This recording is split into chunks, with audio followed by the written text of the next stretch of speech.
Assalamualaikum warahmatullahi wabarakatuh. Kembali lagi bersama saya di pembelajaran matematika untuk kelas 12 BDPM. Materi kali ini kita akan membahas tentang jarak dalam ruang dimensi 3. Kalau kemarin kita membahas tentang kedudukan titik, garis, dan bidang pada ruang dimensi 3, hari ini kita akan belajar tentang jarak dalam ruang.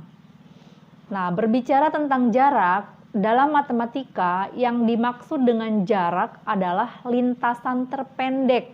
Ingat ya, lintasan terpendek.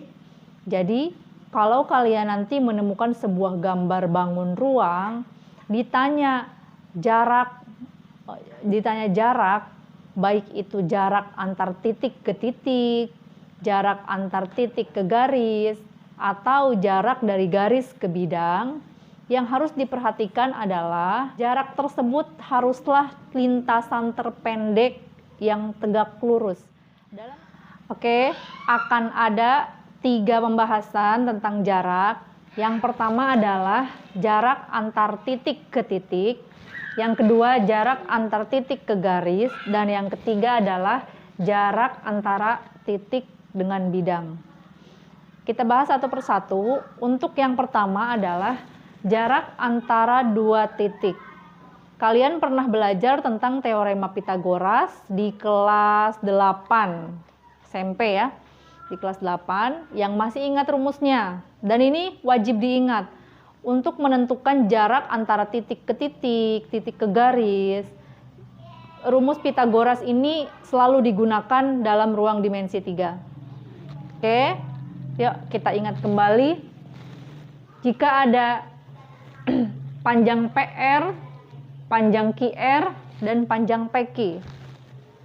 Untuk teorema Pythagoras, untuk mencari panjang PQ sama dengan akar dari PR kuadrat ditambah QR kuadrat. Oke, ingat ya. Untuk mencari panjang PR sama dengan panjang PQ kuadrat dikurangi oleh QR kuadrat. Untuk mencari panjang QR,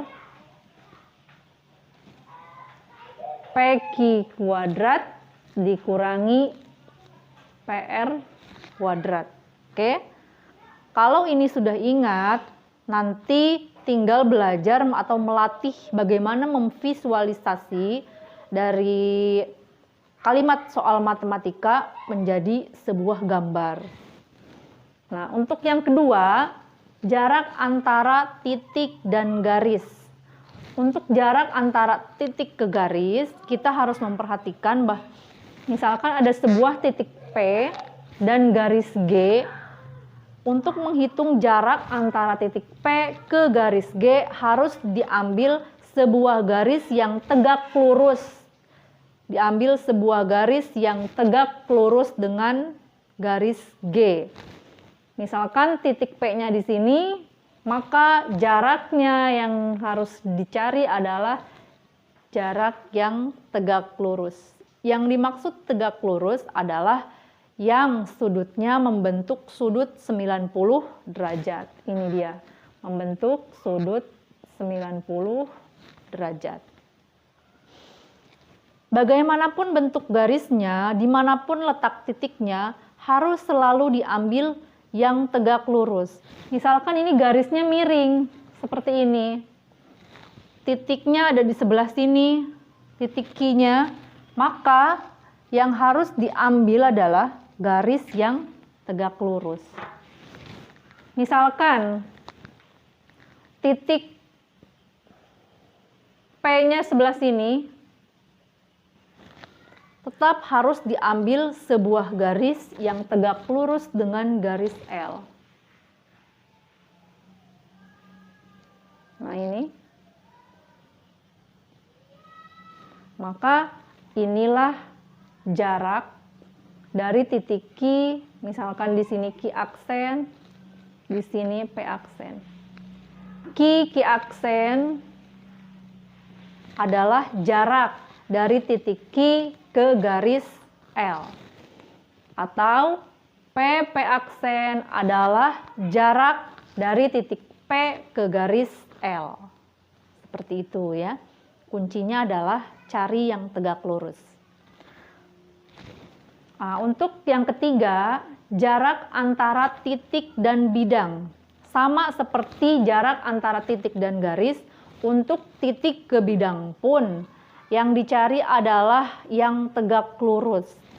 Nah, di sini Ibu ilustrasikan seperti ini gambarnya. Ada bidang datar, kemudian ini ada titik P.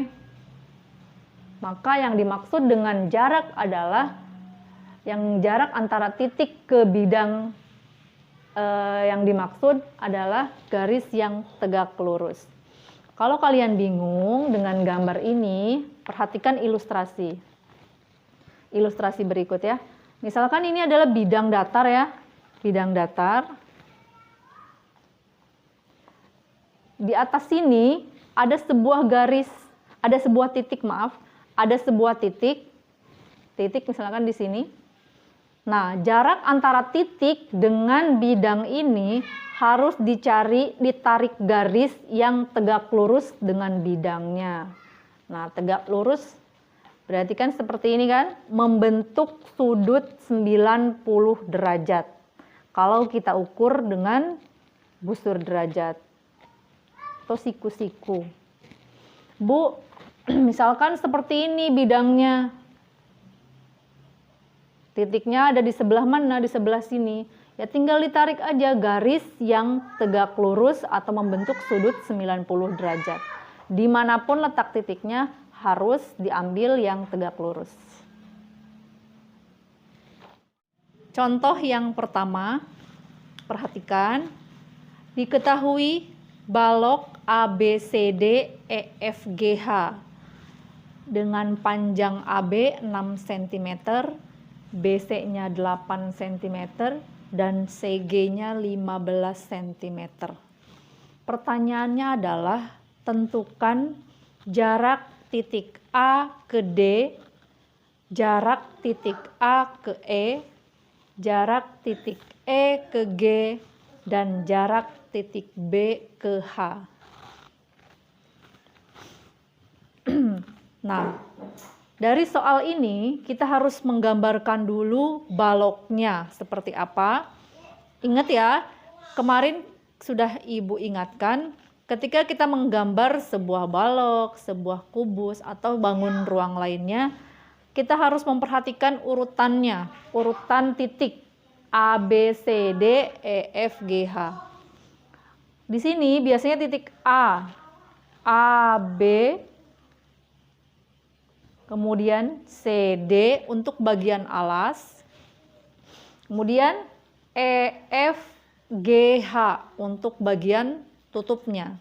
Jadi dimulai dari bawah ABCD EFGH. Muter ya, nggak boleh acak-acakan. Jadi ini ABCD kemudian EFGH. Nah, diketahui panjang AB-nya 6 cm. AB berarti di sini 6 cm. BC-nya 8 cm dan CG tingginya 15 cm. Pertanyaan pertama, tentukan jarak titik A ke D. Titik A ini, D ini kan, jarak titik A ke D berapa? Kita perhatikan, AD sejajar dengan yang mana? Sejajar dengan BC. Artinya, panjang AD akan sama dengan panjang BC. Sehingga jarak titik A ke D juga sama 8 cm. Kira-kira mana lagi yang 8 cm? Selain itu, yang jaraknya 8 cm ada EH dan FG. Paham ya? Jadi dicari mana yang sejajar, berarti dia panjangnya sama. Untuk yang kedua, jarak titik A ke E. A ke E. Ini tinggi ya. Sejajar dengan yang mana? AE sejajar dengan DH, sejajar dengan BF, sejajar dengan CG. CG-nya sudah ada 15 cm. Berarti jarak titik A ke E pun sama 15 cm. Untuk yang ketiga, jarak titik E ke G. Jarak titik E ke G. Nah, kita punya modal. EH-nya berapa EH? EH sejajar dengan AD. Di sini 8. Kemudian panjang HG sejajar dengan AB. 6 cm. Pertanyaannya adalah dari E ke G.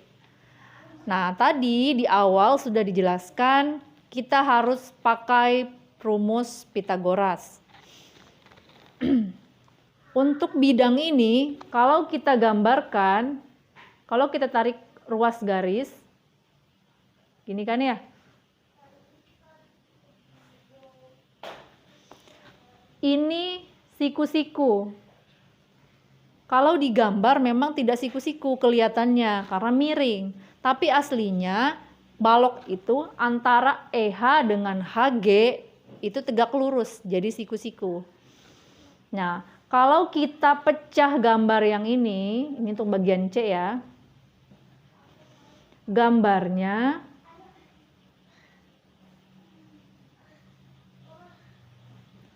ini titik E, H, G. EH-nya 8, HG-nya 6. Berarti titik E ke G, EG sama dengan rumusnya. Rumusnya adalah EH kuadrat ditambah HG kuadrat. EH-nya 8, GH-nya 6. 8 kuadrat sama dengan 8 kuadrat 64, 6 kuadrat 36. Sehingga 64 ditambah 36 adalah 100. Akar 100 sama dengan 10 cm. Jadi jarak E ke G adalah 10 cm. Seperti itu. Nah, sekarang jarak titik B ke H untuk bagian D. B ke H. Perhatikan ini. B ke H. Supaya tidak bingung, ini kita hapus dulu ya.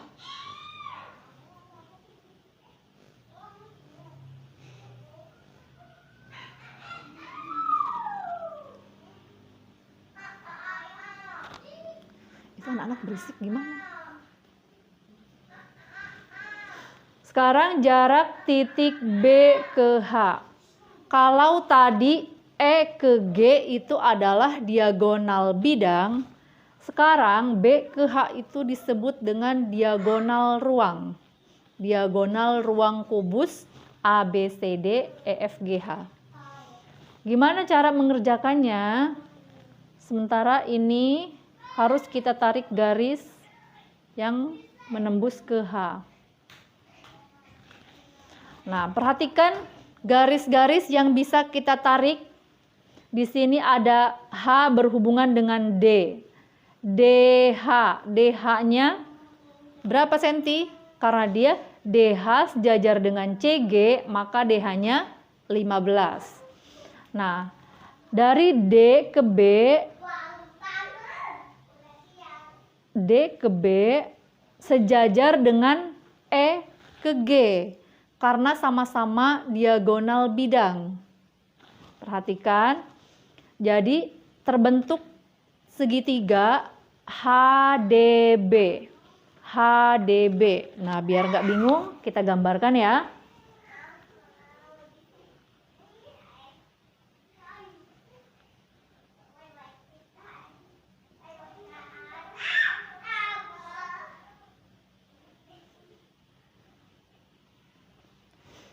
Ini H, ini D, ini B. DH sejajar dengan CG, berarti 15 cm. DB, DB-nya berapa, Bu? Tadi kita sudah mencari AB, kita sudah mencari EG. EG itu sejajar dengan DB, sejajar dengan AC, akan sama nilainya dengan AC karena panjangnya sama, 6 dengan 8. Berarti DB pun sama, DB 10 cm, sama dengan EG karena dia sama-sama diagonal bidang alas. Ini alas, ini tutup, jadi akan sama, sejajar dia. Nah, berarti panjang HB atau jarak titik B ke H, kita pakai rumus Pitagoras lagi. HB sama dengan akar HD kuadrat ditambah DB kuadrat. HD-nya 15 kuadrat. DB-nya 10 kuadrat. 15 kuadrat itu adalah 225. 10 kuadrat adalah 100. Akar 225 ditambah 100, hasilnya akar 325. Akar 325 sederhanakan lagi. Berapa kira-kira?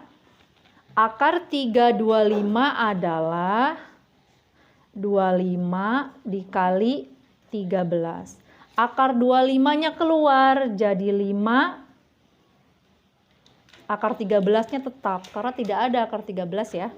Jadi hasilnya adalah 5 akar 13. Jarak dari titik B ke H adalah 5 akar 13. Seperti itu. Ini contoh yang pertama. Oke, sekarang contoh yang kedua. Pada kubus PQRS TUVW dengan panjang ngerusuk 5 cm, tentukan jarak titik R ke T. Kalau tadi balok ada panjang, lebar, dan tinggi yang berbeda. Kalau kubus semua panjang sisinya sama, sehingga di sini 5, ini pun 5, tingginya pun 5. Semua sama ya kalau kubus. Tentukan jarak R ke T. Mana R? Ini R, ini T. Nah, mana yang bisa kita hubungkan? Garis-garis mana yang bisa kita hubungkan? Nah, perhatikan yang ditanya adalah R ke T. Kita tarik garis dulu supaya gampang.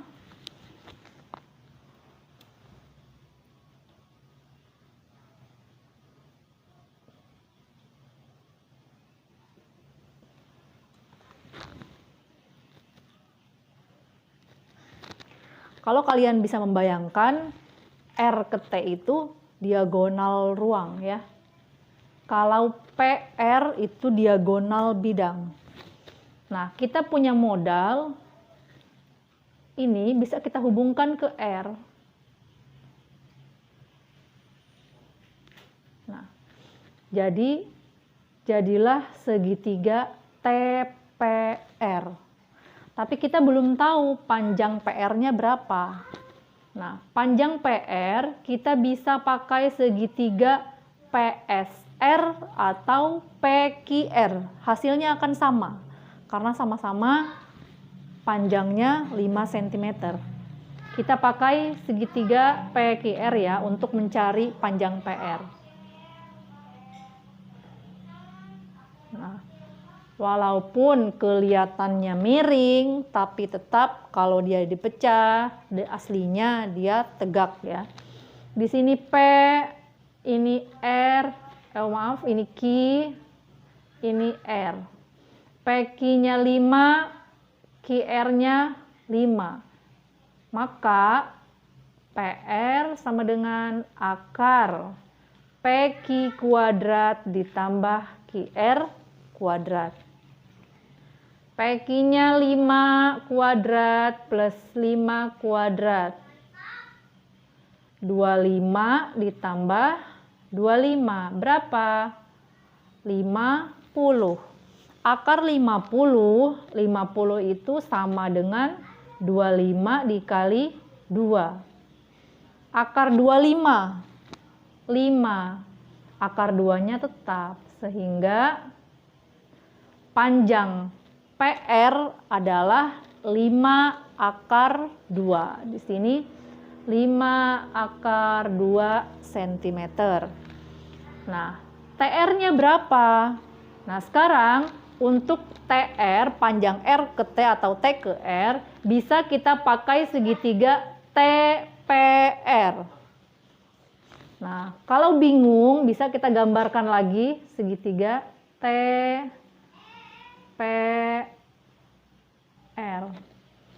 Nah, ini kelihatannya nggak siku-siku, tapi di aslinya kalau kalian punya kaleng bekas biskuit di rumah, cobalah. Ini membentuk suatu sudut 90 derajat TPR. Ini TPR.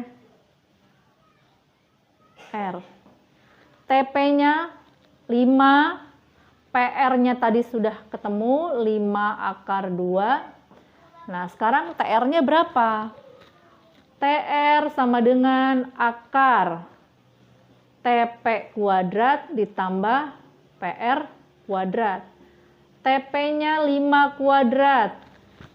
PR-nya adalah 5 akar 2 kuadrat.